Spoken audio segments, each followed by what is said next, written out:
time constraint here. Good morning, everyone. My name is Adriana Gonzalez. I am the current president of the Palm Beach County Justice Association.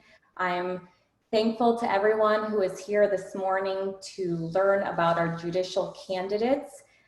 Before we get started, I just want to quickly thank our board, the PBCJA board, the CLE committee, and our executive director, Christy Fox, who is also Commissioner Fox.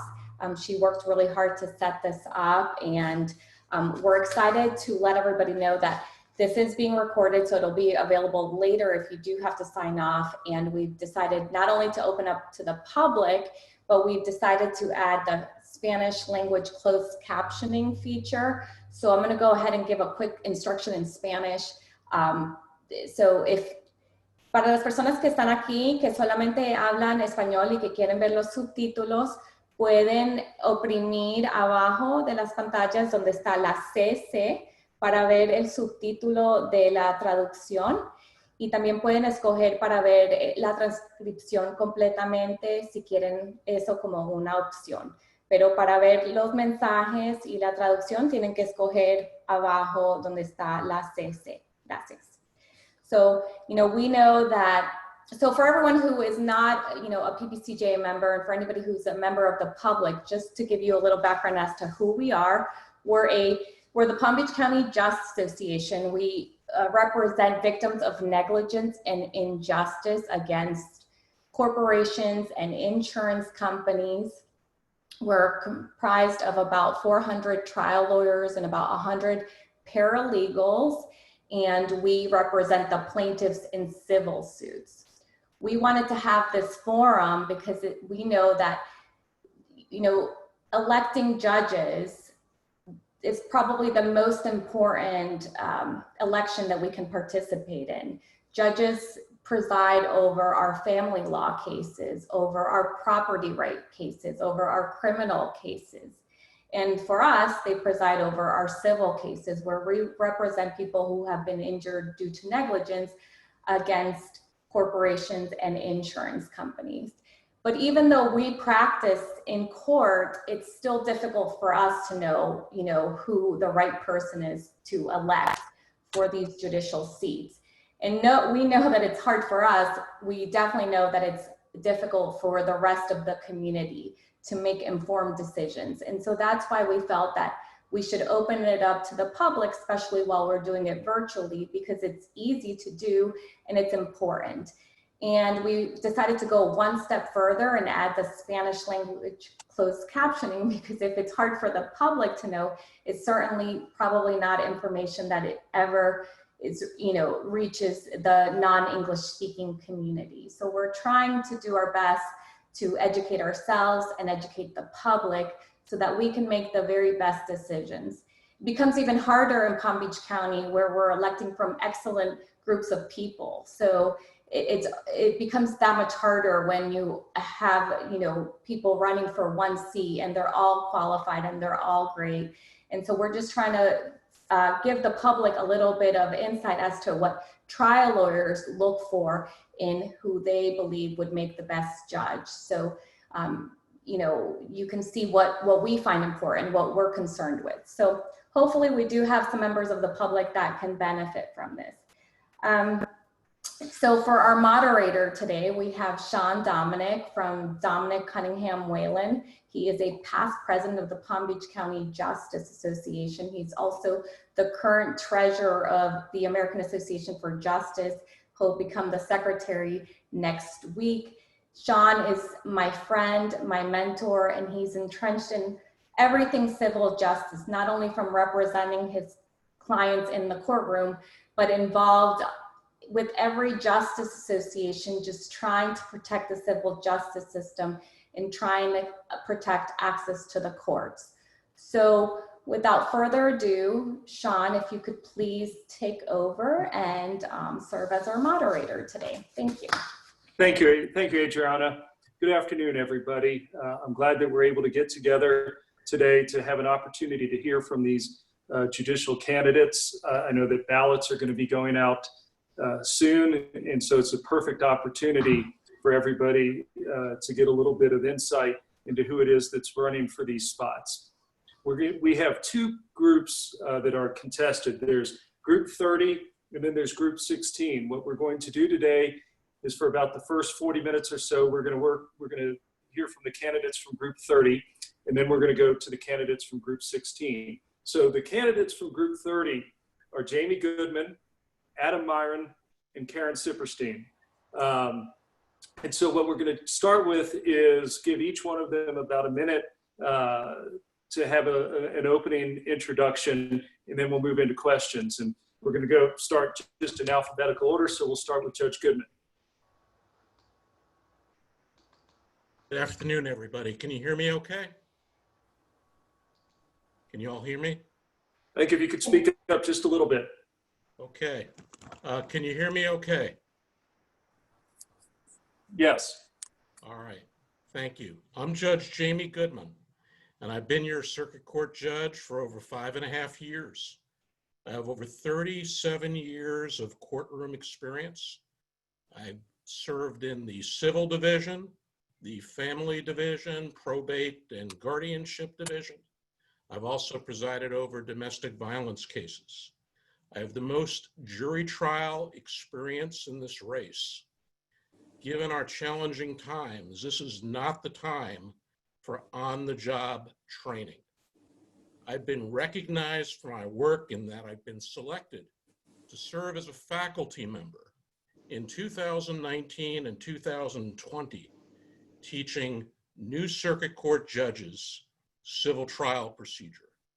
I've presided over numerous jury trials and thousands of hearings. I've had over 3,000 lawyers appear before me, by my estimate, in the 5.5 years that I've served as your circuit court judge. I also have one of the best track records for managing dockets in the circuit civil division. What you all want, I believe, in a judge is somebody who has that jury trial experience, who gets it right. My rulings in jury trials have never been reversed on appeal. And prior to serving as a judge, I spent 21 years representing civil rights victims who were subjected to workplace discrimination. So it sounds like my 1 minute is up. I want to thank you for the opportunity to speak with you today. Thank you, Judge Goodman. Next, we'll hear from Adam Myron. Good afternoon, everybody, and thank you for the opportunity to meet today. My name is Adam Myron. I'm running for circuit judge, and the reason I'm doing so is because I am passionate about helping ensure public confidence in the judicial system. I'm from Palm Beach County originally.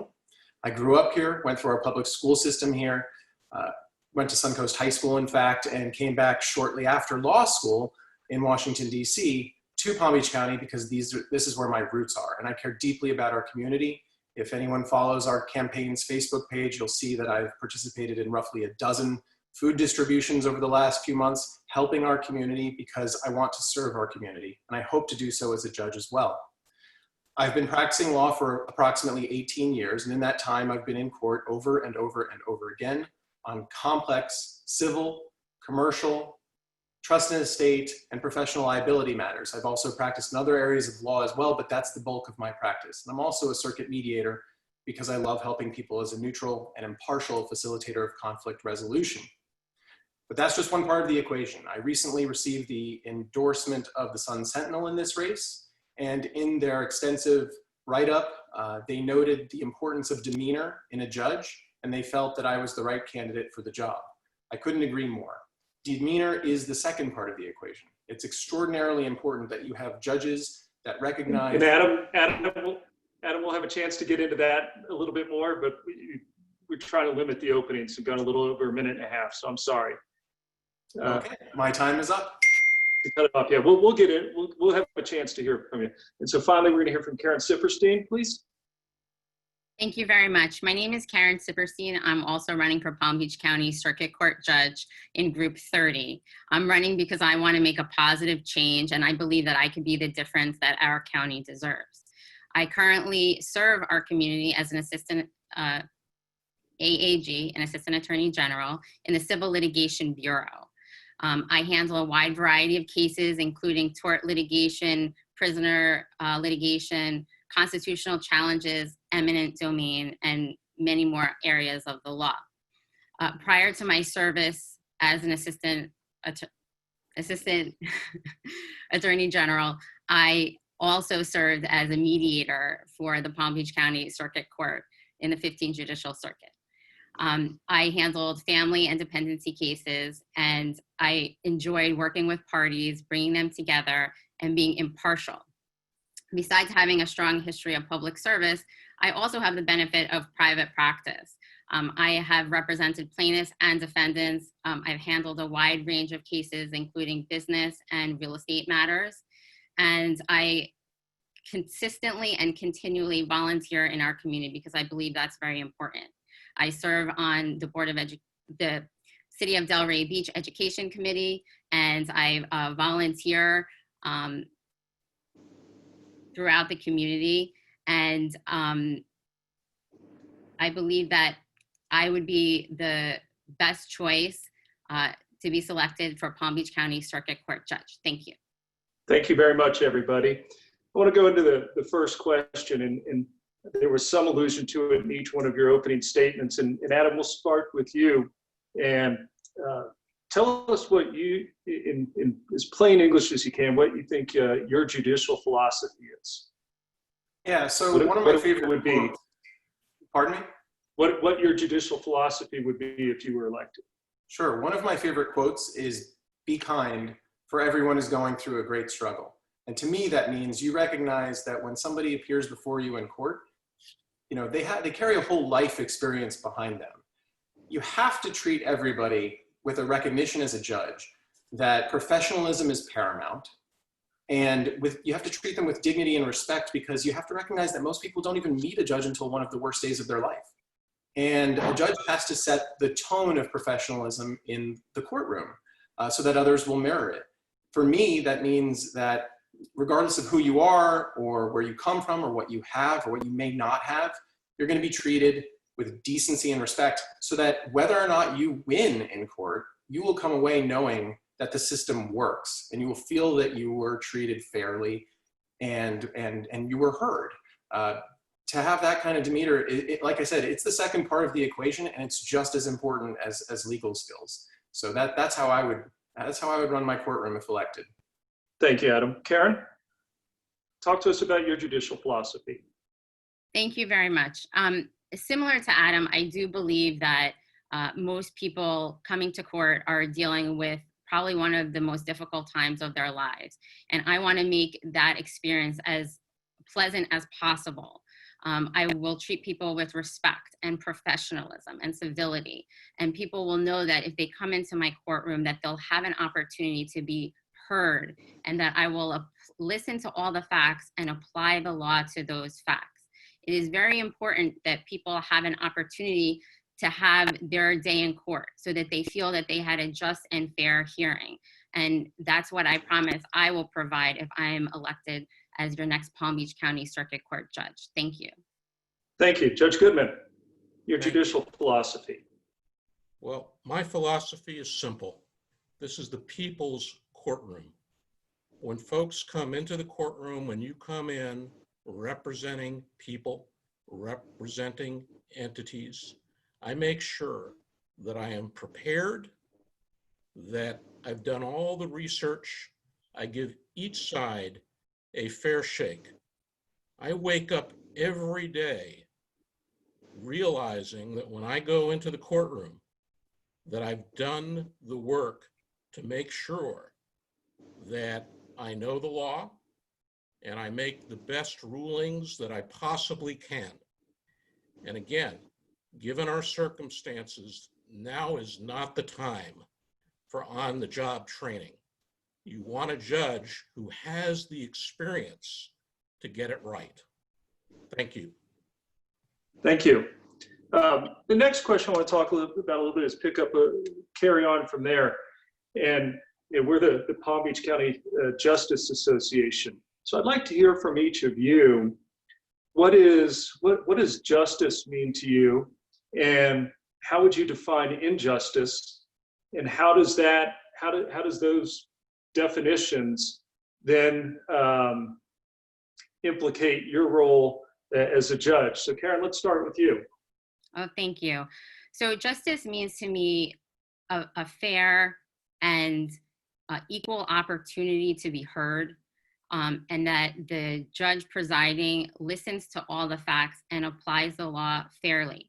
I have a strong commitment to fairness, impartiality, and I want to make sure that everybody feels that they've had their opportunity for justice. In no circumstance should anybody feel that justice was not provided, and that they have their day in court. Thank you. Thank you. Judge Goodman.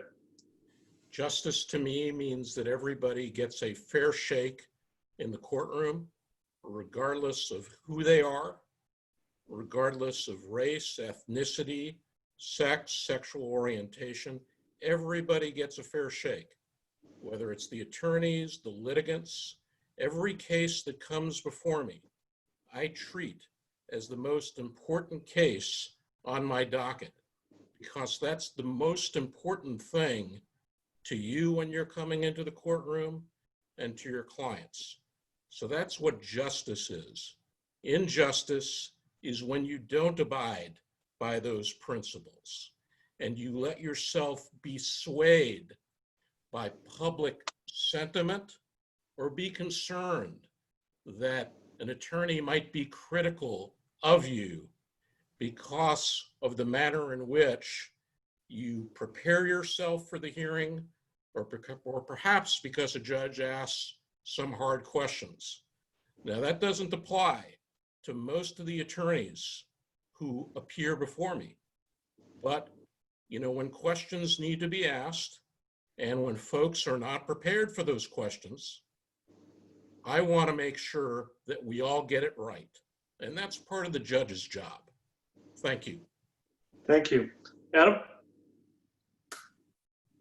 So part of this is going to be an echo of two things you've already heard. Everyone has to be treated fairly and equally. There's no doubt about that, and justice is blind for a reason. Everyone should have the same opportunity regardless of who they are, where they come from. But there's a second step to it too that I don't want to overlook, is that you have to be efficient in meting out justice, because I believe that justice delayed is justice denied. And so it's one thing to say everybody should get the same fair shake, but if you sit on your laurels and you don't help the process move forward so that people can obtain justice, it's an injustice in and of itself.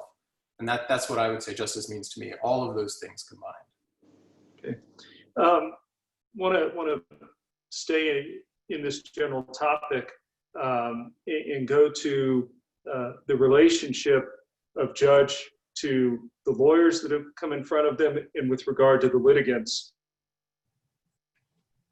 And I'd like to hear the viewpoints about what the role is of the judge with regard to the attorney and with regard to the clients that they represent, and what ultimately the goal is of everybody in that courtroom. What is it we're trying to accomplish? So Caryn, let's start with you. I'm really sorry, but you're breaking up. I had a hard time hearing you. Oh, I'm sorry. Can you hear me now? It's kind of in and out. Oh, But I'm sorry. try again. Let me try again, and hopefully I'll come through okay. My question was about the relationship between judges and the lawyers that come in front of them and the litigants that come in front of them, and what should be the common goal of everybody that's in the courtroom. Okay, I think I got that. Thank you. So for me, the common goal is whether someone has an attorney or does not have an attorney, they're pro se, that all the parties should be able to work together efficiently, professionally, and civilly. And I think that's something that really needs to be stressed in today's day and age, is that the parties are able to work together in litigation. It's paramount. So for me, as your next Palm Beach County Circuit Court judge, I will be professional. I will set the tone of the courtroom. The demeanor for all the parties will echo the same, in the sense that everyone is there for a reason to get justice, and justice will then be served. Thank you. Thank you. Adam? Yeah, so everyone's familiar with the phrase, "We who labor here seek truth." That is the ultimate goal of everybody who walks into court. Truth, justice, we're using the same terms over and over again, but we all have an understanding, especially the lawyers on this call, of what lawyers do and what judges do for the community. And that is seek justice and seek truth. Now, the relationship between the litigants, the judge, the lawyers, and the judge has to be one of professionalism. There's just, we can't have anything less. And if you don't have that, people lose confidence in the system. I'm about ensuring confidence in the system. That's why I'm running for this seat. Because again, I recognize it's not just the legal skills, it's also the demeanor. It's critical. Thank you. Judge Goodman. Yeah, you know, at the end of the day, as lawyers, you all represent clients. And you want to go back to those clients and indicate to those clients that the judge was prepared, he was ready, he knew the law, and more importantly, you expect the judge to get it right. You all have a very, very hard job. I recognize that. But at the end of the day, what you want is a judge that's going to get it right, because the last thing you all want, quite frankly, is for a judge to get it wrong, and then 2 years later, whether there's a ruling in your favor or against your favor, against you, goes up on appeal, and it goes right back down to you. There seems to be a tone here about professionalism, and professionalism is important. And I am professional in the courtroom, and I treat folks with respect. However, when folks are unprepared, they need to know that, and that's what I do. Now, if the delivery of that is a concern for some folks, and I recognize based on a bar poll, which quite frankly is not particularly scientific, but I recognize that there's room for improvement. And there's room for improvement in every jurist, myself included. But my opponents seem to be relying on a bar poll when there are over 7,400 eligible voters.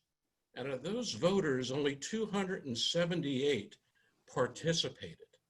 And so while you take criticism to heart, it's really a misrepresentation to make the argument that these bar polls somehow mean are an indictment to remove or attempt to remove a judge from, from my opponents. I mean, that's their whole platform here, because they can't run on their experience as compared to mine.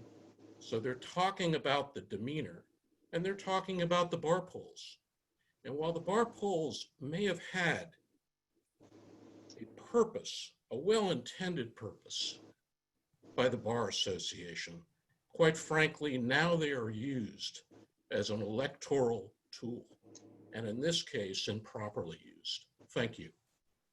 Thank you. I think given that answer, Adam first, do you want to respond? Yes, I'd like to respond. Thank you for that opportunity. I believe Judge Goodman is the first person to have raised the words bar polls during this discussion. And since he has, I'd like to point out that if we, he's encouraging us all to think rationally about this. And yet he's referring to 7,400 eligible voters in the bar polls. That's just inaccurate. You have to say that you have to certify that you've that you've either had a trial or at least 3 hearings before a particular judge in the last 2 years in order to be eligible to vote. So let's take away all of the lawyers that don't litigate. Let's take away all of the lawyers who litigate in other divisions. Let's take away all the lawyers that nevertheless, if they fit in those, if they don't get excluded from those first 2 categories, are not before Judge Goodman at all and don't qualify. The ones who do, it's obviously going to be a smaller subset, but a huge number of lawyers and historic amount of lawyers have not once, but twice given Judge Goodman very low ratings in a number of significant categories. And I think that can't be ignored. So, that's my response. I think that while perhaps not an electoral tool, I think they are very indicative of the experiences before Judge Goodman of a lot of lawyers. And in judge races, people want to know from lawyers about judges and what their experiences have been like, because most people don't know what it's like to be in a courtroom. But as we noted at the beginning, I believe Ms. Gonzalez noted that judges are incredibly important in your elections, and that you really should do your research on them. Thank you. Caryn? Thank you. I do feel that the judicial evaluations for Palm Beach County are very important. And I also believe that I can hit the ground running if I were elected. I have a wide range and diverse practice history.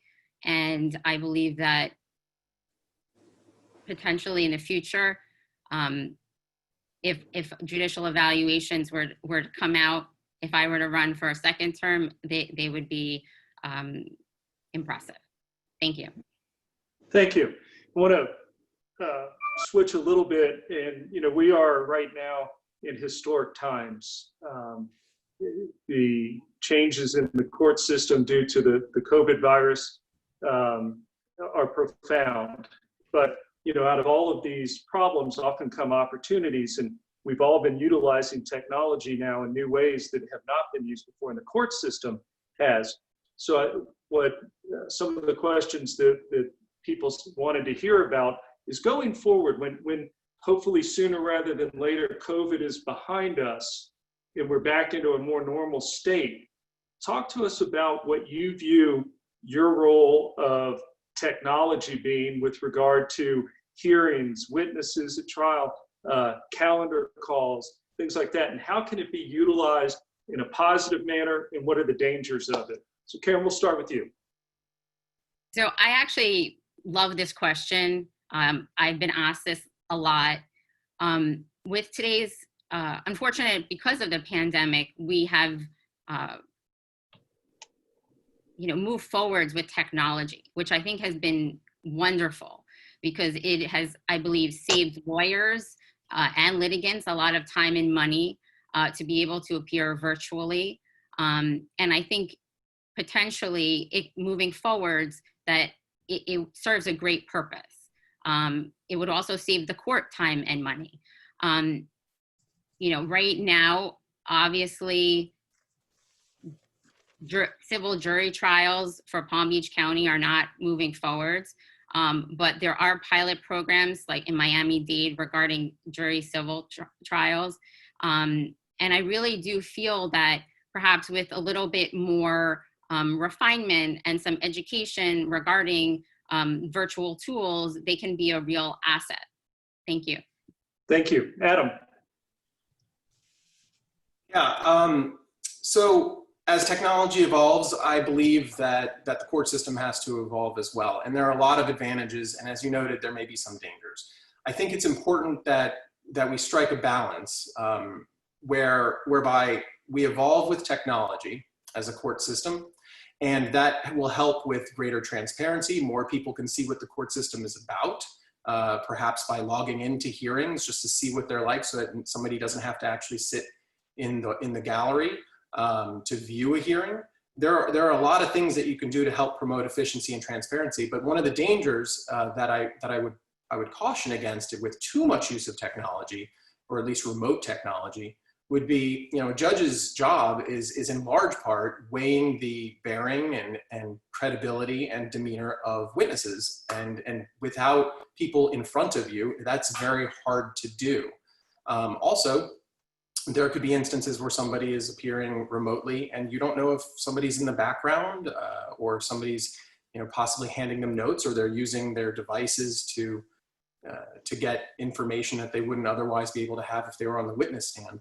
That's very important that we safeguard against that. So hopefully as technology evolves, we'll be able to evolve with it.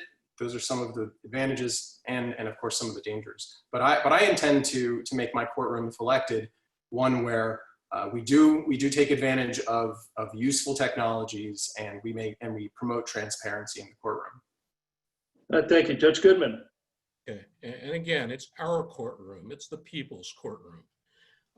One of the things that I've learned, and this has been really, really helpful, I used to love having everybody appear in person, but with the advent of the Zoom technology that we're utilizing now because we have to, it's worked really well, and it's saving lawyers a lot of time. So once we get back to a point where, where there's some degree of normalcy, I'm hoping to utilize that technology so that we continue to have our uniform motion calendar. We could do it by Zoom if the lawyers want to. It saves everybody a whole lot of money. The same thing with specially set hearings.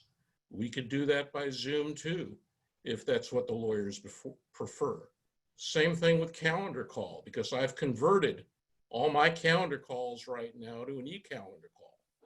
In fact, at 1:30, I'm going back for a lack of prosecution docket, and we're doing it via Zoom.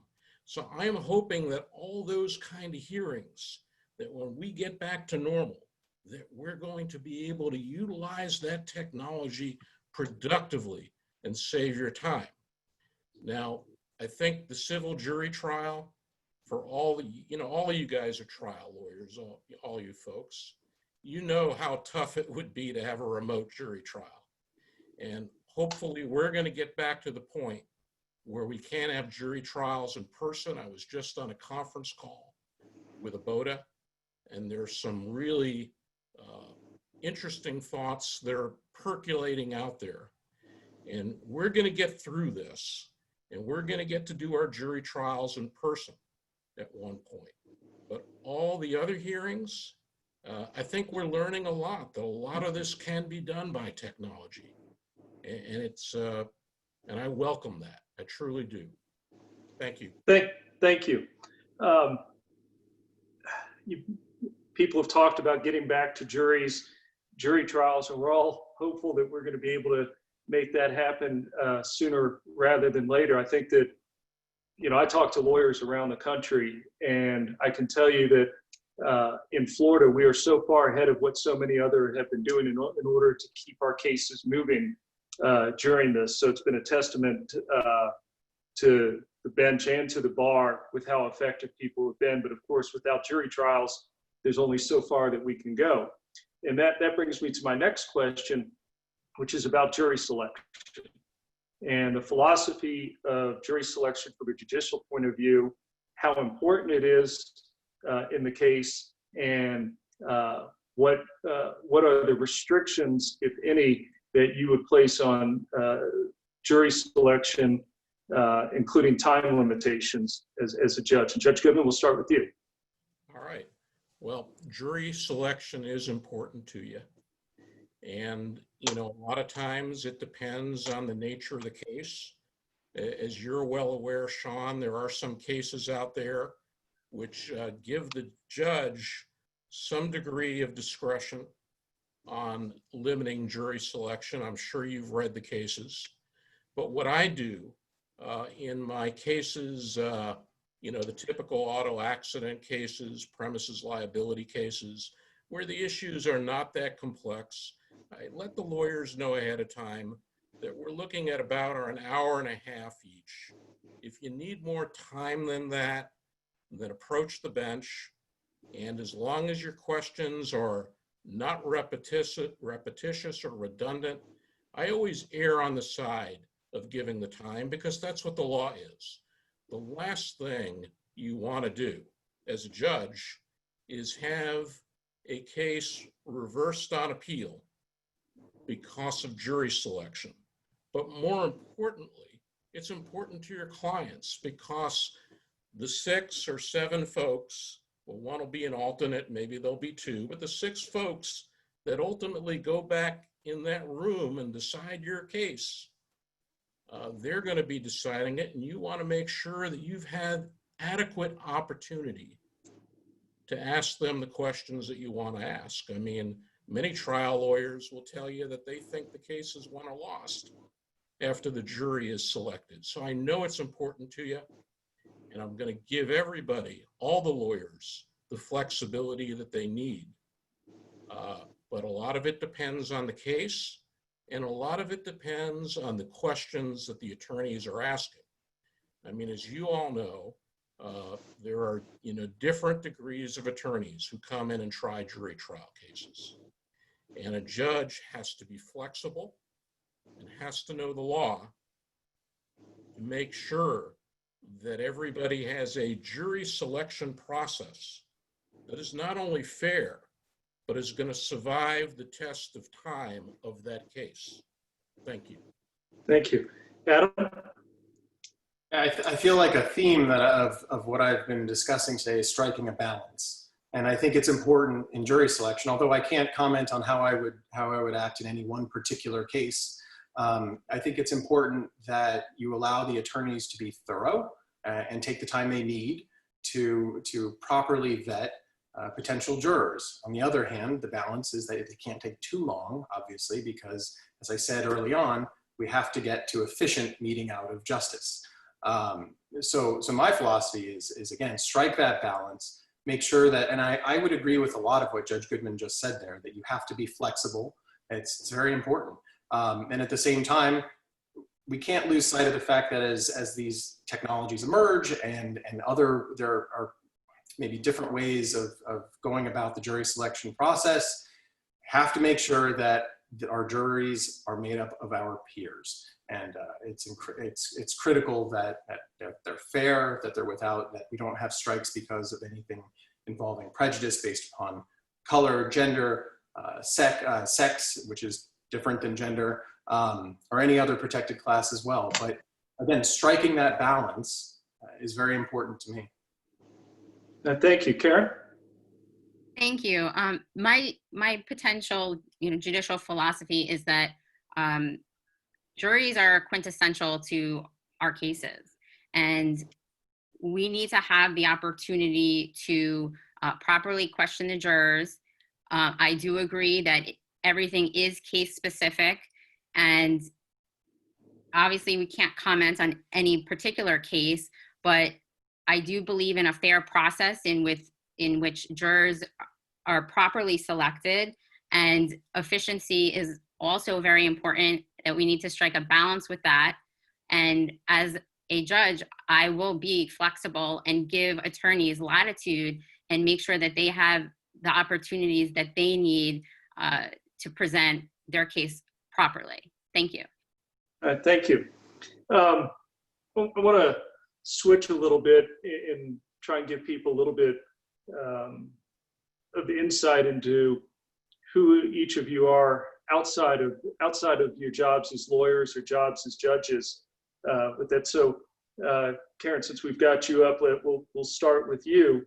I'd like to hear a little bit about what is it that you do outside of the practice of law, what your involvement in the community is, that type of thing.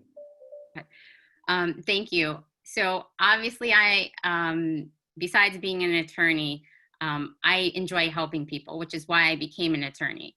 I previously said I volunteer for the city of Delray Beach on the education committee. I really enjoy helping others, mentoring mediators. In the past, I have taught law to high school students, and it's very rewarding for me to help people move forward in their lives. I have previously served on the board of trustees of my children's school, Donna Klein Academy in West Boca. I try to always volunteer at their school as much as possible. They're now at American Heritage. I have two daughters. They're 10 and 12, married. My husband's Isaac, and I have a rescue dog named Zippy. So besides volunteer work and raising my family, I really enjoyed campaigning, and I want to thank you, before I forget, for having me. Thank you. Adam, I love tell us this. a little bit about your involvement in the community, what you like to do when you're not practicing. Sure. So on a personal level, before I get to what I've done in the community, on a personal level, I can't remember if I mentioned this before, but my wife is Stephanie Cagnett Myron. She's also an attorney, and we're raising 2 boys, Arthur and Alexander, ages 1 and 3. Actually 3 and 1. Arthur's 3, Alexander's 1. I'm an avid reader. I enjoy endurance racing. In fact, I proposed to my wife at the end of a triathlon where when I got down on one knee, she thought I was passing out. It was a grueling race, but I managed to hold up the ring, and she said yes. In the community, I mentioned before, community is very important to me. I've been out there at least a dozen times distributing food to families in need during this crisis. And it's been really humbling and really remarkable at how many families are desperately in need of supplies and of food during this crisis. So I try to get out there as much as possible. I'm also on the advisory board for the Salvation Army. I'm involved in a number of different organizations a number of years back. I'm also very dedicated to professionalism and to advancing our profession as lawyers and as judges. A number of years back when I was a young lawyer, I'm no longer a young lawyer, but back when I was actually elected by the other young lawyers in the circuit to be one of their representatives on the Young Lawyers Division Board of Governors with the Florida Bar, where we made it our mission to help out the Board of Governors in any way possible and to advance the interests advance the interests of young lawyers throughout the state. I also serve on several committees, most recently for the Palm Beach County Bar Association, most recently the Alternative Dispute Resolution Committee and the Judicial Relations Committee. At the Florida Bar level, I used to also be on the Client Security Fund Committee, and I'm right now on the Executive Council for the Alternative Dispute Resolution section of the Florida Bar. So advancing our profession, staying involved in the community, and then bringing it down to a home level and trying to just enjoy my family as much as possible is what I love the most. Thank you. Judge Goodman? First and foremost, with my 37 years of courtroom experience, one of the things that I love doing, and I did before I became a judge, and I continued as a judge, is teaching our school children about our judicial system. Our school children are our future. They're our future lawyers. They're our future jurors. It is just so important that our school children are taught about our judicial system, and I just love that. Prior to becoming a judge, I was also very active with the League of Women Voters of Palm Beach County. In terms of what I like to do in my spare time, I love reading. Some of you who know me know that I enjoy reading and following politics.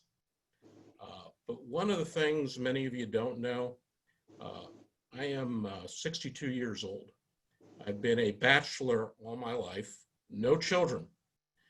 And about 3 years ago, I reconnected with an individual who I knew back in the 1980s, an extraordinary woman, and she's become the love of my life. She has 5 children of her own, and they've become like a family to me. And I never really thought that I needed anything more in my life. I loved the law. I loved my work. But I have to tell you, she and the children have brought more joy in my life than I ever could have possibly imagined. And again, I'm telling you that because that's not something I don't think many of you know about me. And really, that's what I'm spending my time doing. If I'm not working, if I'm not reading, and if I'm not getting ready or getting involved in the community teaching children, I'm spending as much time as I can with Carrie and the children. And that's been a challenge because she lives up in Michigan. So I'm learning a lot about Zoom and talking to them. And for those of you who know me, technology is something that I've been working with. And at the courthouse, it's easy. We got a staff. But doing it at home, they always chide me a little bit about how difficult it is to get me on Zoom. But I'm doing it, and I love it. So thank you again for the opportunity to allow me to tell you a little bit more about myself. Thank you. That was helpful from all of you. I've got one more question, then we're going to let you each do a minute closing, and we got to keep it to a minute because we've got to move on to the other race. And Adam, I want to start with you on this one. What are the biggest changes that you think we need to make to our justice system? Biggest changes to our justice system. That is, how long do I have to answer this question? So I'm gonna note what I think is the biggest change, and it's a pressing one right now, and it's a theme I've said a few times now. It's about striking a balance. We are living in an unprecedented time with this COVID crisis, and on the one hand, we have to accommodate people so that we protect them if they ever come back to the courtroom.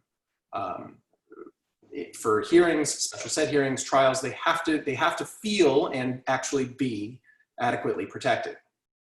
But the balance is transparency with that. So on the one hand, we really need to make sure that adequate measures are there so that people are safe when they come in. But on the other hand, it can't be such that they don't know what's going on in the courtroom, or they're barred from the courtroom. They can't see what proceedings are. And I do foresee a challenge for our court system right now, where we're so concerned with health, as we should be, that people start to wonder what's actually happening in court as we go on. And to me, transparency is so critical. As a lawyer and as somebody who aspires to be part of the judiciary, we have to have transparency. People need to know how the system is functioning and that it's functioning correctly. So again, that's the challenge I see. And again, balance is critical for those two factors. Thank you. Judge Goodman. The biggest challenge that we have from my perch sitting on the bench is that there are so many people who are in need of legal representation that just can't afford it.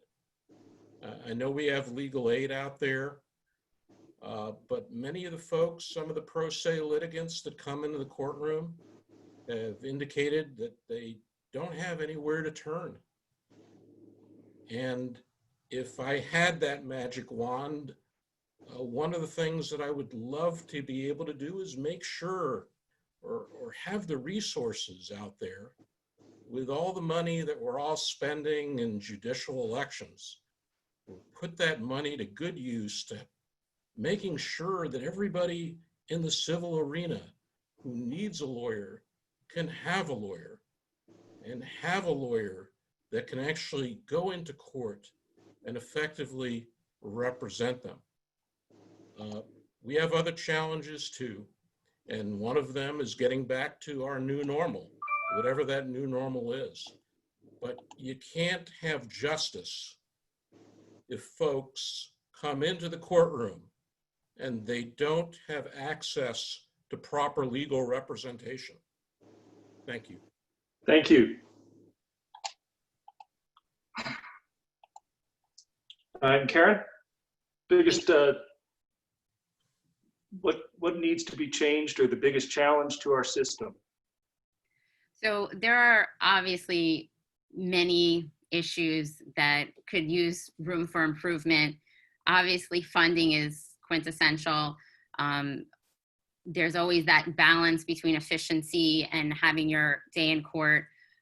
There's the COVID health concerns. And for me, what has always been an issue is education, in the sense of a lot of pro se litigants come into the court and they don't have an understanding of the process. And I would like to see, if possible, perhaps with more funding and approval, that there be more educational opportunities for people to learn about the system and how they can appear, and even now being able to appear virtually as well. So those are important things that I think we need to remain focused on. Thank you. Thank you. I want to thank all three of you for giving us of your time to come to help educate us a little bit about your thoughts about these issues that are so important with us, and you all have done fantastic in answering the questions that are there, and I appreciate that. And I'm going to give you an opportunity to make a quick closing for each one of you. Please limit it to a minute because we've got to get on to the next group. So we're going to go in reverse order from what we started. Caryn, I'll let you start with the closing. Oh, thank you very much. Obviously, I thank everyone for their time today. I really appreciate it. It's been a pleasure being here. I just want to say that if I'm elected, I'm going to work very hard to maintain a professional, civil, courteous courtroom. I'm compassionate, empathetic, and I feel that this job is one of public service and something that I would want to continue to do on a larger scale for our community. I have been endorsed by the Palm Beach County PBA, as well as the Palm Beach County HRC, the Human Rights Coalition, co-endorsed that one, as well as what I think is the most important thing right now is just to get people to learn about the judicial race and to hear what's going on and who the candidates are. And I'm really proud to say that the campaign committee has reached over 80,000 unique visitors to our website. And I just ask that you please have an opportunity to review my work history, my accomplishments, and my background, because I feel that well suits me for this future role. And thank you so much for your time. Thank you, Caryn. Adam? Thank you again, everyone, for your time. I know it's valuable. So we're going to have a choice come August 18th and during our early voting period. And right now, as ballots are starting to drop, do you want 6 more years of the same? Or do you want to choose somebody who's from this community, who knows this community, who cares deeply about this community, and has not just the legal skills, but also the demeanor for this job? There's been a lot of talk about on-the-job training. I don't believe in such. There's Judicial College for a reason. If Judge Goodman got switched to a division he's never been in, he's going to have to do a lot of training there too.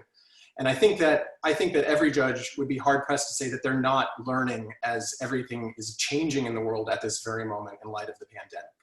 But I have a lot of experience. I've had experience as a mediator. I've had experience in trials as a lawyer. I've argued to the 11th Circuit Court of Appeals. I've done arbitrations. I have an extensive amount of experience, and the notion that I don't is just frankly inaccurate. But again, that's just one part of the equation. It's also demeanor, and I'd ask that you vote for me on August 18th. And remember, because I'll be between 2 other names, all you have to do if you want to vote for me is remember Myron in the middle. And I hope to serve as your next judge. So thank you very much. Thank you. Judge Goodman. All right, first I want to thank you all for your time. Jury trial experience is important to all of you. If you look at the Sun Sentinel questionnaires that my opponents filled out in terms of jury trials that they've had in the last 5 years to verdict, Mr. Myron didn't indicate any jury trials. Ms. Siperstein indicated 1. You'll have opportunity to look at our backgrounds. Also look at the folks who have endorsed us.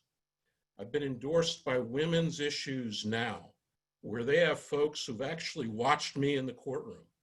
I've been endorsed by the AFL-CIO, Treasure Coast, in this area.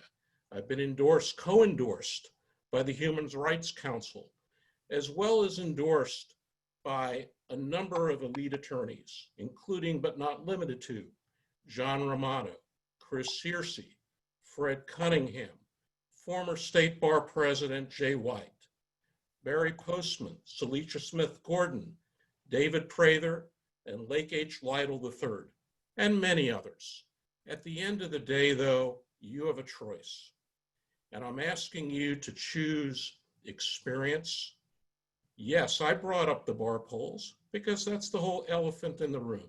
And I'm not afraid to bring up those issues. At the end of the day, nobody's perfect. And if there are issues that you all think that I need to work on as to demeanor, and I recognize that there is room for improvement, I am working on that. And I pledge to you that I look forward to being your next circuit, again, being reelected as your circuit court judge. So again, thank you for your time, and I hope I can earn your vote. Thank you. Thank you to all three of you again. We appreciate you coming and giving up your time to our organization. So appreciate it. And now we're going to move on to groups 16, which has two candidates, Judge Jeffrey Gillen and Henry Quinn Johnson. And so let's move right into it. And we're going to give both of them an opportunity to make a 1-minute opening, and then we'll get into the questions. So we'll start with Judge Gillen. All right, thank you, Sean. Most of your association members know me. Many have appeared in front of me, and quite a few of them have announced their official support of me. My legal experience spans several decades. I've represented large and small businesses and individuals across America. I've represented tens of thousands of registered professional nurses in New York, Massachusetts, and Maine. I've appeared in local, state, federal, and trial courts and appellate courts. I've had cases in state and federal administrative agencies, and I've had cases in the United States Supreme Court, although those did not get to oral argument. As a DCF lawyer for years, I was in the trial courts throughout this state. I appeared in all 5 district courts of appeal, and I had many, many oral arguments in the Florida Supreme Court. But more important for your members' consideration and those members of the general public who may be watching is my experience as a judge. I've been a judge in 4 separate divisions in this circuit. I've been in civil division twice. I presided over thousands of cases, including jury trials, non-jury trials, evidentiary hearing, countless other hearings. I'm in the courthouse at about 7 o'clock every day. I am always prepared. I ensure that everyone that appears in my courtroom has the opportunity to be heard. I am professional and courteous. I'm impartial. I am expeditious. And those much discussed Palm Beach County Bar Association evaluations over the years, every single one of them during the time which I've been a judge indicate that I am either excellent or satisfactory in all 9 categories of those evaluations. So I'm going to ask for everyone to vote for me and ask their friends to vote for me in this upcoming August election. Thank you, Sean. Thank you. Quinn? Hey, good morning, everybody, or good afternoon. I am Henry Quinn Johnson, and I running for Circuit Court Judge in Group 16. I am a 28-year resident of Florida and a 16-year resident of Palm Beach. I have over 22 years of jury trial and litigation experience. I have served as an assistant Florida statewide prosecutor, an assistant Florida attorney general, an assistant state attorney, and also as a trial attorney. I have more than 100 jury trials and more than 500 contested non-jury trials. I've also litigated thousands of non-contested, non-jury trials and evidentiary hearings and other oral arguments. I have the most jury trial experience of any candidate in this race. I've also litigated in every division of the circuit court to include civil, criminal, family, juvenile, and probate. I've also handled contested criminal and civil cases around the state. In criminal, I have litigated as both a prosecutor and as a defense attorney, and also as a juvenile defense attorney. I've handled all types of crimes, including homicides, sexual battery, domestic violence, drug trafficking, and white-collar crimes. In civil cases, I've litigated cases in eminent domain, family law, probate, personal injury, small business litigation, contract law, and real estate law, including foreclosures. Now, in addition to my my legal experience, I also have 27 years as a Army officer and as a judge advocate. And as a judge advocate, I've litigated cases on military bases around the world to include military justice, which is the military's form of criminal law, administrative law, operational law, contract and fiscal law, legal assistance counseling, detention operations, intelligence information operations, and also cyber law issues. I have a bachelor's degree in chemistry from the University of South Carolina and a master's degree in urban planning from Florida State University and a law degree from the University of Florida. I'm married to Dr. Terry Johnson, who's a pediatrician, and we have 2 young boys, Daniel and Elijah, age 14 and 10. And so once again, I'm asking for your support and ask for your vote on August the 18th. Thank you. Thank you. Judge Gillen, we're going to start at the same place that we started with the other group, because I think it's an important overview for people to understand some of the other questions that we're going to talk about, and that is about judicial philosophy. And so we'd like to hear about what your judicial philosophy is. So go ahead and let us know, please. Sure. So looks like my, oh, there we go. Okay. My judicial philosophy is relatively simple as well. It is extremely important that everybody in my courtroom has the opportunity to be heard and present their case. It's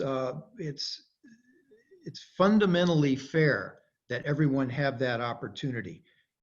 I have been told on numerous occasions that by a number of different lawyers, I've been told that, Judge Gillen, even when I haven't prevailed in your courtroom, when my client's position has not been successful, I always felt as if I've gotten a fair shake and that my client has gotten a fair shake.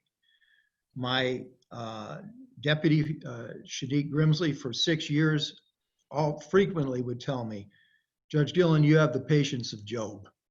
And we would laugh about that together. But the bottom line is, in order for our justice system to work, fundamental fairness has to be applied.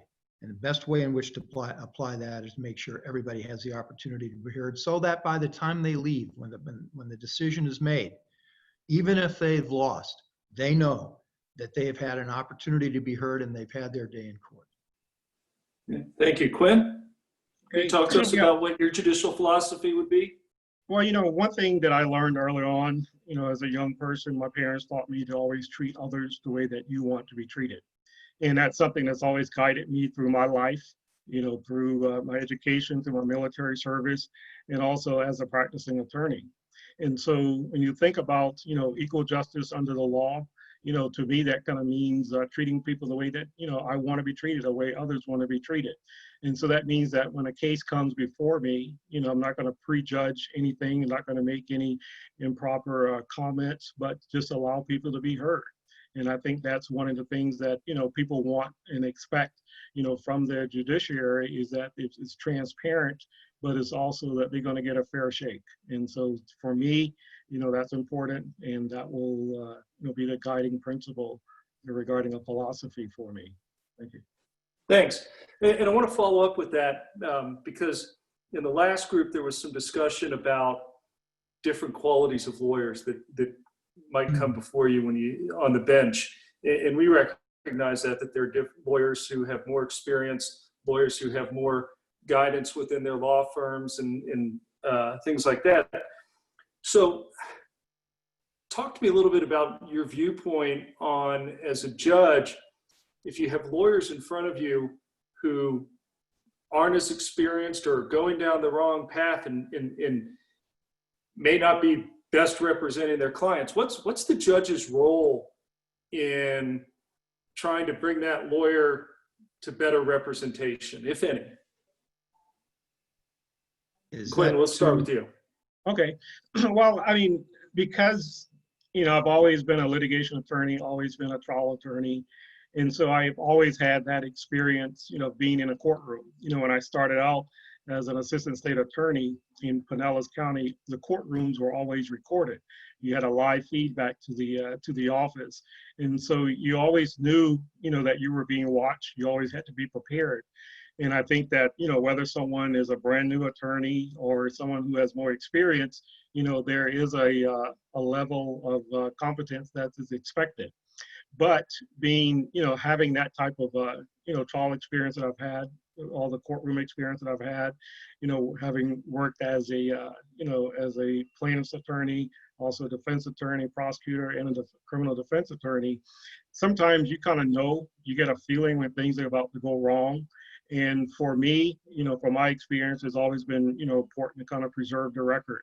And so if someone, is kind of getting to the point where, without giving them any legal advice, not telling them how to practice law, but it's important to kind of point out, because I think as a judge, it's important to try to preserve that record, make sure that the right questions are being asked, but also making sure that there's a fair and balanced, type approach. I think it was mentioned earlier about whether, sometimes you have a lot of pro se people that comes in, and one side may have, a team of attorneys. And so I think it's important, as a judge, just kind of make sure that, the facts are flushed out, and that that people are treated fairly, but also to recognize that, sometimes people are going to be a little different, and some people are going to be more experienced than others, but being able to recognize that, and, making sure that the cases are processed or litigated properly. Thank you. Judge Gillen, I'd like to hear from you from it. I think most of us have sat in courtrooms in like at 8:45s and seen lawyers up there arguing and saying to ourselves, boy, if they only knew about this case, or if they knew this argument that's there. And so what is the judicial role when you know that a lawyer is just not hitting it right? Is it just to sit back and say, well, they're not doing it right? Or do you have some obligation as a judge to help bring them forward? Well, here's the problem. I think Mr. Johnson's heart may be in the right place, but he doesn't really understand the code of judicial ethics. You can't, as a judge, engage in the practice of law, and you cannot assist one side or the other in the presentation of their case. It's a very different question to say, or to make sure that specific facts that have to be determined are in fact elicited during the course of a hearing or trial or what have you. But the judge, the sitting judge, the presiding judge over that case cannot engage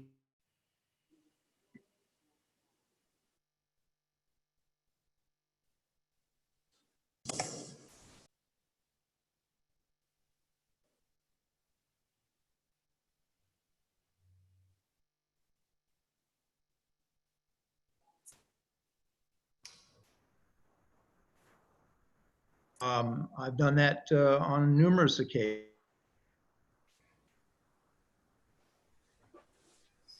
Is anybody else having difficulty listening?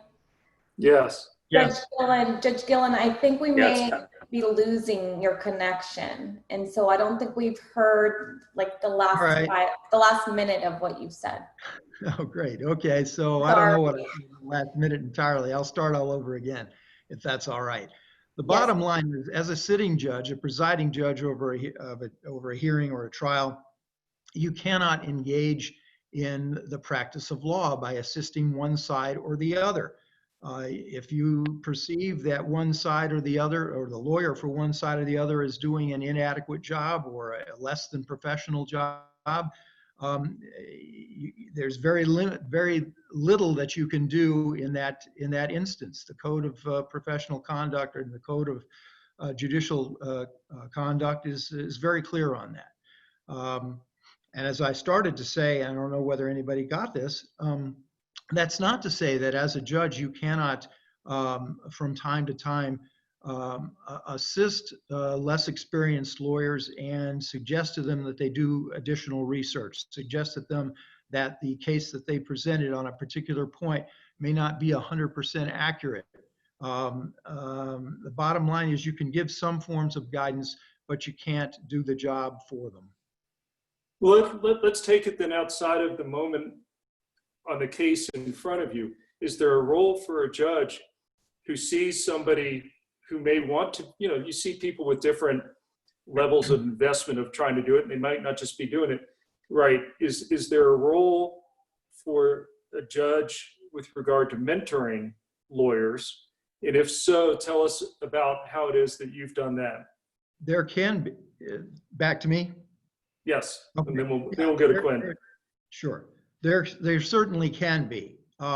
Listen, I was a faculty member in the College of Advanced Judicial Studies for several years. I used to teach dependency law and termination of parental rights law to judges. But I also taught, in my capacity as the statewide appeals director, I taught lawyers for the Department of Children and Families, lawyers for the state's attorneys in several different circuits, lawyers for the attorney general's offices, dependency and termination of parental rights law. One of the reasons I became a judge was because I got such positive feedback.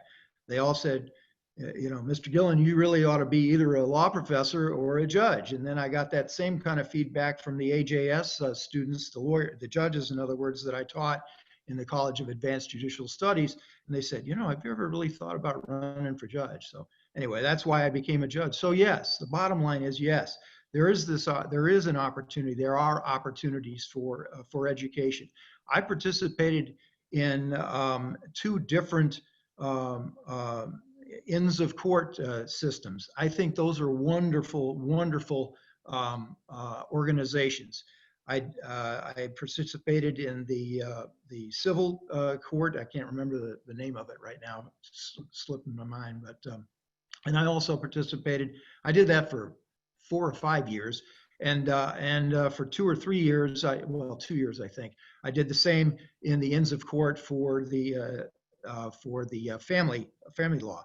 And in that, in those 2 environments, that was kind of the point. It was to get the lawyers the opportunity to interact with the judges in a less formal setting. However, although it was a less formal setting, it was also an opportunity for them to learn from the judges in the skits that we did and in the question and answer sessions that we did. So those opportunities are out there. And for those of you who are listening who are lawyers, I encourage you to join at one of the several Inns of Courts that are available here in this judicial circuit. Thank you. Quinn, what are your thoughts about the role of a judge with regard to mentoring? You know, things are a little different. When I was first starting off in the old courthouse, you know, the judges were not behind the glass doors, and there was more interaction, and it's harder to get that interaction today. So I'd like to hear from you about your thoughts about judicial mentoring.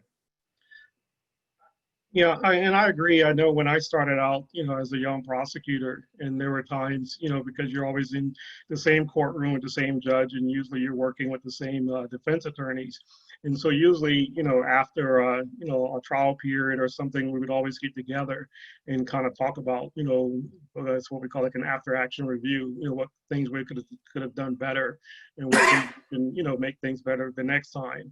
And that's been my experience, you know, early on with a lot of judges, especially in criminal court, where they do, you know, give suggestions and give information, a mentoring type status. But also, you know, my role as a judge advocate in the military, you know, obviously in the military, you always have to train people to do your job because, you know, there's always rotations. And so you want to make sure that someone is trained. And so we do that, you know, even in the military, where after a trial term, we would call what they call like a bridging the gap. And so once the trial term was done, you know, the judge would sit with all the parties, all the attorneys who had trials, and we would kind of go through an after action review. And so that was helpful. And so I think that is something that, you know, really, you know, could be continued, because most times, you know, people want feedback, you know, other than, you know, telling them when everything is wrong. But, you know, once the dust has settled, I mean, I think that if someone asks, you know, your opinion after a case, you know, you should take that opportunity to mentor. Thank you. And Quinn, let's stay with you. And we talked with the other group, and I want to hear your thoughts on how you foresee the use of technology moving forward. We've now sort of all been thrown into this experiment, forced by it. We've all seen things, I think, that are good from it, and some things that are difficult about it. But you know, things that I hear from some of the lawyers that are members of the PBCJA is, wow, I don't have to drive 45 minutes to the courthouse in traffic and dealing with my children for a 5-minute hearing, and then 45 minutes back to the office. And that type of thing has really been, I think, something that has been helpful in this. So I'd like to hear your thoughts about that. Yeah, I agree. I mean, I think that because the technology is, you know, how do you say, the cat's out of the bag, and people know that it can work. I mean, I think we would have a responsibility to make it even better, make more use of it, especially, or kind of set aside, you know, some time where you can just have, you know, strictly, you know, I guess like the technology days. But I think one of the concerns is that sometimes, you know, you have a lot of pro se people or individuals who may not have access to technology. And so, you know, even though we do go forward with advanced technology, it's important to kind of keep in mind the access to courts for people who may not have that type of technology. But I can say this, you know, when I was in Afghanistan about 12 years ago, when we got ready for the trial terms, because we didn't always have a judge in country. So we only brought the judge to the war zone when it was time to go to trial. And so a lot of the pretrial hearings, a lot of the investigations were done, you know, through conference calls and through videos. And so that was something that we had to do, you know, over, you know, as early as 12 years ago, and it worked. I mean, I think that you may have some, you know, opposition, or someone, you know, maybe you're kind of reluctant because, you know, they think that it may give someone an advantage, or they think it's too convenient. But at the same time, you know, I think that if technology can be used, we should use it, especially if it's going to make the process more efficient. And I think that's, you know, what's more important, to be able to move cases, move litigation in a more efficient manner, so that way we can get more done in a shorter period of time. Thank you. Judge Gillen? Well, I am sensitive to the constitutional consideration that Mr. Johnson is bringing up. It is true. Hold on. Okay, there you go. I just wanted to make sure we got your picture up. Oh, sorry. Okay. So look, it is true that our Florida Constitution provides that access to the courts shall not be infringed. That's not the language, but it's something along those lines. However, and as all of your members know, I'm in the felony division now. I'm not in civil anymore. I don't know whether I'll go back into civil or not. We'll see. But in any event, in the felony division, we have, because of the virus, instituted the utilization of Zoom every day, Monday through Friday, to handle our morning dockets. I will tell you that many individuals who are appearing pro se, or who are appearing with their lawyers but not from their lawyers' offices, are appearing via iPads or cell phones or other forms of technology, and it's working very, very well. So in a sense, the utilization of Zoom and other types of electronic communication devices and technology is, in a sense, as I said, enhancing the access to the courts. I had this morning a gentleman who was appearing from Miami. He was the defendant. He was at that point pro se. Eventually, I'm sure I'll be appointing the public defender for him. But he had the good sense to appear via Zoom for a hearing this morning in front of me, sitting in wherever he was sitting. I don't know where he was sitting actually, but he said he resided in Miami. So my impression was that he was calling in from his iPad in Miami. So bottom line is, it's not really an access problem. It's actually, in my view, an increase, an enhancement in access to the courts.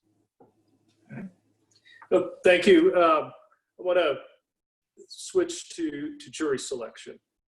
We live in the most polarized of times, where at the very top, people are saying things like alternative facts, and people are talking past each other.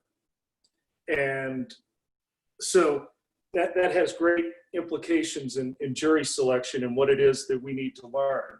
So I'd like to, and we'll start with you, Judge Gillen, about your philosophy about jury selection, your philosophy about time limits on jury selection, and anything else that you think would be helpful for us with regard to that issue. Of course. So again, as I pointed out at the outset, many of your members have appeared in front of me in jury trials when I was in the civil division both times. I have never, ever put any time limitation on jury selection. I don't expect that I will ever have to do that. That is as one of the candidates in the previous race mentioned, and I honestly don't remember which one it was, but I think it is true that jury selection is, if not the most important part of a jury trial, it is certainly one of the most important parts of a jury trial. I will never put any time restriction on it. The only caveat to that is, on any given day, and I say this every single jury trial I conduct, over the many jury trials that I've conducted. And by the way, let me just take a brief aside here and say that I don't know what Mr. Johnson was reading from, but for him to say that he has the most jury trial experience from any candidate in this race when I'm the only other candidate is just flat out wrong. But in any event, back to what I was saying. The only caveat is that I will, and I make this clear to all the lawyers in both civil trials that I've done and criminal trials. We could not conduct jury trials were it not for the presence of jurors. We have to be cognizant of and sensitive to and accommodate their time. Their time is at least as important as ours, and we have to be sensitive to that. So, unlike the first time I was in civil, when I basically put in no time limit in terms of the end of the day, working towards the end of the day, I now do that out of sensitivity for our jurors or prospective jurors if we're in voir dire. Thank you. Quinn? Yeah, I mean, because I've personally tried over 100 jury trials. And so that's a lot of experience actually picking a jury. And I think that, sometimes the more time you're given, sometimes the more time it takes. But, because of my experience, I mean, I don't think that there should be any limitations on jury selection. I know that, when the questionnaire comes in, the jury, they're going to fill the questions out when the judge asks questions of the panel. They're asked again. So when the time that the lawyers get up, you pretty much, from your experience and seeing what questions are there, you have a better idea of who you're going to ask the questions of, and you have a better idea of who, you're not going to really spend a lot of time on. And that just comes from experience. And so that when, you have your questions of your jury selection, and, it's pretty standard for different types of cases. And, and that's something that from experience, how long it's normally going to take. Obviously, sometimes you have a panel where you have a cold panel, and sometimes you have to ask more questions to get them to communicate more. And then sometimes you may have a hot panel where everybody wants to say something or give an opinion. And without, one person or two people trying to taint a jury pool, it's important to be able to ask those direct questions. And so I think that, the more experience the trial attorney is, most times they're not going to really want, too much time or go over it. But I just think that because it is such an important part of the trial, I mean, once the jury selection is done, and then everything else moves faster. So I think that, the parties should be given time. And I'd say that for both sides, not just, one side, but both sides, having been a prosecutor and been on both sides of the table, especially with criminal cases, that it's important to, make sure that both sides get the equal time that they need. Okay, thank you. I'm going to ask one more question, then afterwards give both of you an opportunity to make a closing statement, just so you can start mentally preparing for that moment that's here. Our system is imperfect. So what is it that you see are the biggest challenges, and what are the biggest changes that you think we need to make to our justice system? And Quinn, we'll start with you. Okay. Well, I mean, I think that with the challenges, when I say people, the public, people who aren't attorneys, people who aren't, part of the judicial system, And when they, think of a court case or any type of case or justice in general, I mean, you have people have their perception of what happens, in the courthouse or what happens in the courtrooms. And so I think that the challenge is, to make sure that when people do, come to court or whether it's a juror, whether it's you're a party of a case, that they're treated fairly and that they get the most positive, experience and information that they can, having come to the courthouse. Sometimes people will come in and they'll just kind of see, and they'll sit to the back and they'll see, both sides kind of bickering. And so that may be their only experience, with the courtroom experience. So I think that's a challenge because of that public perception, because people are always, active on social media, they're reading, they can get information. So that's a challenge. But I think that one of the things to, that we can do to make it better is that, people need to know that that when they come before a judge, that they're going to be treated fairly and that their voices will be heard, their cases will be, the facts will be able to be laid out. And I think that's the one of the most important things that, when someone comes to court, they want to be treated fairly and they want to know that there's equal justice under the law. I mean, the reality is that a lot of people don't always trust, the system. You have people who can't afford an attorney, think that they won't be treated fairly. And then you have people who can't afford an attorney. Sometimes they'll hire 3 or 4 attorneys just to handle one case.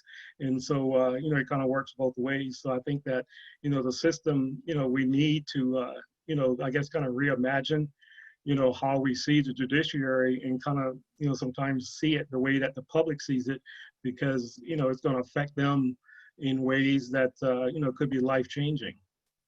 Thank you. Judge Gillen?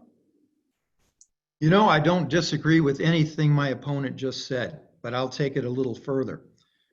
Right now, we are the public confidence in the judicial system is eroding.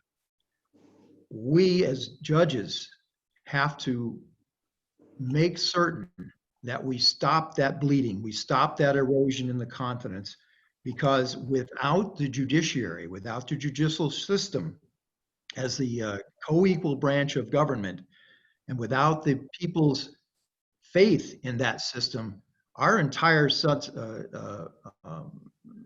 governmental system will be at risk.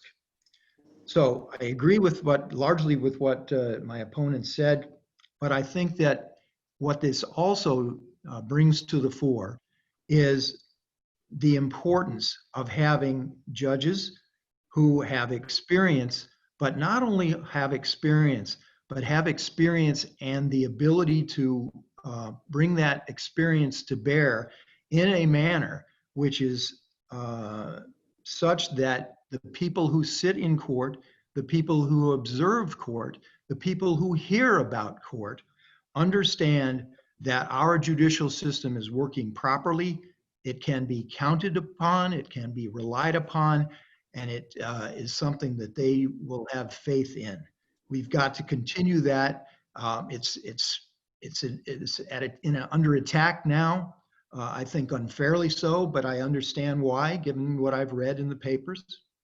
But it's a huge problem, and it's one that we have to deal with. The only change with respect to that is that we as judges have to make sure that the people understand that what we're doing is the right thing, so that they can have confidence in us. Great. Thank you. And thank both of you for giving up your time today to come and answer these questions and be a part of it. It's incredibly helpful and I think invaluable for us to have the opportunity to hear directly from the candidates about the issues that matter. So Judge Gillen, we'll start with you with the closing. All right, folks, thank you. I've been a public servant for nearly 23 years here in Florida, and for the last 20 in Palm Beach County. I'm in this courthouse around 7 o'clock every morning. I'm always prepared for my cases. Hello? I don't know if y'all can see, but my screen went dark. We can hear you though. Okay, I'll keep talking then. All right. For a minute. Okay, yeah, all right. I'm grateful. Listen, I'm grateful to have the official support of close to 200 lawyers, many of whom are members of your association. I have include among that 200 former judges, elected officials, and local community leaders. I've also got the endorsement of the statewide lodge of the Fraternal Order of Police. I've got the endorsement of the Police Benevolent Association of Palm Beach County. I have the endorsement of the local AFL-CIO, local meaning Treasure Coast and Palm Beach County. I also have the endorsement of the Palm Beach County Human Rights Council. But most importantly, and to me very significant, is this. I have the strongest possible endorsement from the Sun Sentinel. To be blunt about it, they have said that the choice between me and my opponent is an easy one, and that I should be elected by the people of Palm Beach County to continue to serve as their circuit judge. Thank you. Thank you. Quinn? Again, thank you very much for giving me this opportunity to have an audience and to kind of answer the questions.